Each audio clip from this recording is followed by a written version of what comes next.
Kundi la Hezbollah limerusha zaidi ya makombora 50 kutoka Lebanon kuelekea kaskazini mwa Israel asubuhi ya siku ya kwanza ya sikukuu ya Passover, kwa mujibu wa tathmini ya jeshi la ulinzi la Israel IDF. Shambulio hilo liligonga maeneo kadhaa, huku kombora moja likipiga mji wa mpakani wa Kiryat Shmona na kuwajeruhi watu wawili kwa majeraha madogo.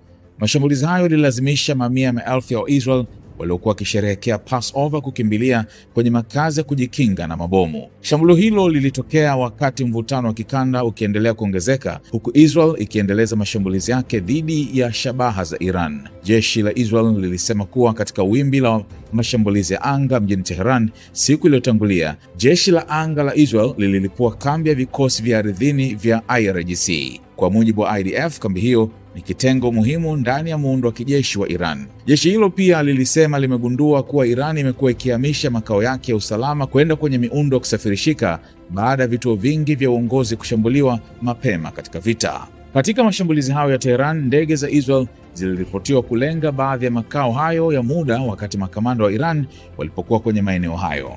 Aidha, Israel ilisema ilishambulia maeneo ya kuhifadhi makombora ya ballistic katika mji wa Tabriz, kaskazini magharibi mwa Iran. Katika hatua nyingine, akijibu hotuba ya rais wa Marekani Donald Trump, msemaji wa jeshi la Iran Luteni Kanali Ibrahim Zolfaghari alisisitiza kuwa Iran bado ina akiba zilizofichwa za silaha na risasi. Alisema maeneo yaliyolengwa na Israel na Marekani hayakuwa muhimu na kudai kuwa uzalishaji wa kimkakati wa kijeshi wa Iran unafanyika katika maeneo ambayo maadui wake hawajui. Israel na Marekani zimeshambulia maelfu ya shabaha katika vita vilivyodumu kwa wiki kadhaa, zikiwemo kambi za kijeshi, vizindua makombora na miundombinu mingine.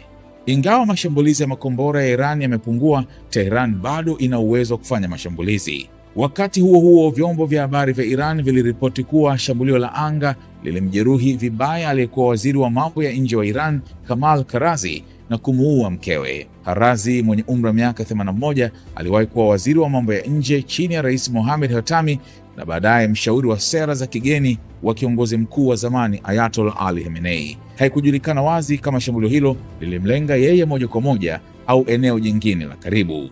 Mwaka 2022, Karazi aliambia Al Jazeera kuwa Iran ina uwezo wa kiufundi wa kutengeneza bomu la nyuklia, lakini haikuwa imeamua kufanya hivyo. Baada ya vita kuanza, aliambia CNN kuwa haoni nafasi tena ya diplomasia, akidai Marekani imekuwa ikidanganya katika mazungumzo ya awali.